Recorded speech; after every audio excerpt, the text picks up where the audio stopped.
भाई कपटी कपटी भूत की फिल्म देख के आया हूँ। ये क्या है? इंसीडियस का मतलब यही होता है, वो सच में जो फिल्म देख के आया हूँ बिल्कुल कपटी है, छलिया है। मैं बता देता हूँ लोगों को भी, भाई थोड़ा डरावनी फिल्म है तो ध्यान से। Insidious out of the further नाम की एक हॉरर फिल्म आई। ये आम हॉरर फिल्मों जैसी नहीं, थोड़ी बहुत नहीं बल्कि बहुत ज़्यादा डिफरेंट है। आम भूत फिल्में ऐसी होती हैं कि पर्सनली मुझे बोर करती हैं। आधी फिल्म में भूत दिखता ही नहीं, फिर जब दिखता है तो कभी बत्तियां बुझाता है तो कभी दरवाज़ा खटखटाता है। लेकिन यहाँ मसला अलग है, इसमें द रिंग वाला हॉरर भी है और स्ट्रेंजर थिंग्स वाली फैंटेसी भी। मुझे फिल्म ठीक लगी तो बता देता हूँ कि क्यों ठीक लगी। स्टोरी की बात करते हैं। फिल्म की शुरुआत वैसे ही होती है जैसा ट्रेडिशन है ऐसी फिल्मों का। एक घर है कहीं सुनसान में, वहाँ एक बीमार माँ रह रही है और उसकी क्यूट सी बच्ची। फिर बच्ची को कुछ दिखता है और वो परेशान हो जाती है, माँ तक पहुँचने का ट्राई करती है, लेकिन माँ को कोई इनविजिबल शैतान मार रहा होता है। कट टू 20 साल बाद उस मरी हुई माँ को वो क्यूट सी बच्ची अब बड़ी हो गई है और अब उसकी भी एक बच्ची है।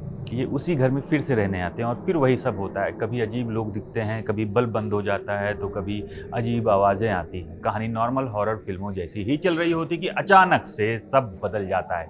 इस फिल्म में वो आता है जो कॉन्जरिंग और नन टाइप की फिल्मों में नहीं देखने को मिलता। स्ट्रेंजर थिंग्स के पूरे कॉन्सेप्ट की एंट्री होती है। अब साइज्ड डाउन वाला जो पैरेलल दुनिया है ना, उसमें स्ट्रेंजर थिंग्स में वही यहाँ पर भी है। इसी के सहारे वो जो शैतान है यहाँ आने की फिराक में और वो सफल भी हो जाते हैं। फिर इस दुनिया का क्या होता है और ऐसे कौन से पल हैं जो सिहरन पैदा करते हैं। और इस फिल्म में भूत प्रेतों से लड़ रही एक्ट्रेस कब अब्बास मस्तान की प्रोटैगनिस्ट की तरह रंग बदल लेती है, यही सब इस फिल्म की कहानी है और उस जैसे देखने के लायक भी बनाती है और दमदार भी। पूरी फिल्म जेमा यान बनी एमिलिया ईव पर बेस्ड है, तो सबसे ज़्यादा स्क्रीन टाइम भी उनके पास है। फिल्म की डरावनी कहानी को उनका डरा हुआ चेहरा और भी इम्पैक्टफुल बना देता है। फिल्म में लिन शाय भी हैं जो इसी फ्रेंचाइजी की पिछली कई फिल्मों में दिख चुकी हैं, लेकिन उनका रोल प्रॉपर रोल नहीं, वो कैमियो है लेकिन फिल्म के लिए ज़रूरी है। वैसे इन फिल्मों में बहुत कुछ करना नहीं होता, बीजीएम होता है, एक डरावना सा प्रोस्थेटिक होता है और सीजीआई वीएफएक्स की मदद से डर पैदा हो ही जाता है। इसीलिए मैंने ये भी देखा है कि इनमें जो भी एक्टर्स दिखते हैं ना, वो कम पहचान वाले या फिर कम स्टारडम वाले ही होते हैं, इसलिए इस फिल्म में भी कोई ऐसा बड़ा चेहरा भी नहीं। आपने पुरानी भी कई फिल्में देखी होंगी जैसे रॉन्ग टर्न और फाइनल डेस्टिनेशन। इनके कई पार्ट्स आ चुके हैं, फिल्में कमाई भी करती हैं, दुनिया भर में पसंद भी की जाती हैं, लेकिन अपनी फिल्म मेकिंग की वजह से, ना कि किसी एक्टर की वजह से। तो इस फिल्म में भी एक्टिंग वाली चीज़ वैसी ही। इस फिल्म के डायरेक्टर हैं जैकब चेज। उनके डायरेक्शन का कमाल ये है कि उन्होंने इस हॉरर फिल्म को आम हॉरर जैसा नहीं बनने दिया है, उन्होंने इसे कुछ अलग बना दिया है। उन्हें पता था कि किस जगह पर कौन सी चीज़ कितनी इफेक्टिव होगी। आम हॉरर फिल्मों में ये होता है कि जब लास्ट में भूत हारने वाला होता है तो सब मज़ा खत्म हो जाता है, क्योंकि पता भी होता है कि अब क्या ही होगा। लेकिन यहाँ ऐसा नहीं लगा। यहाँ कौन सी चीज़ थी क्लाइमैक्स में जो इसे अलग फ्लेवर दे देती, ये सब मैं नहीं बताऊंगा। बस इतना बता रहा हूँ कि कमज़ोर दिल है तो परहेज़ करें। नेगेटिव पहले बता देता हूँ। फिल्म की शुरुआत वैसे ही होती है जैसे भुतहा फिल्मों की होती है, यानी बोरिंग। ऐसा लगता है जैसे लो बजट की वजह से बार बार लाइट कट रही है। कई बार पता रहता है कि अंधेरे से निकलकर एक डरावना सा चेहरा आपके चेहरे से सिर्फ 1 सेंटीमीटर दूर आकर रुक जाएगा। शुरुआत के कुछ मिनट यही सब चल रहा होता है तो लगता है बस करो यार, बहुत हो गया। लेकिन अचानक से सीन पूरा बदल जाता है।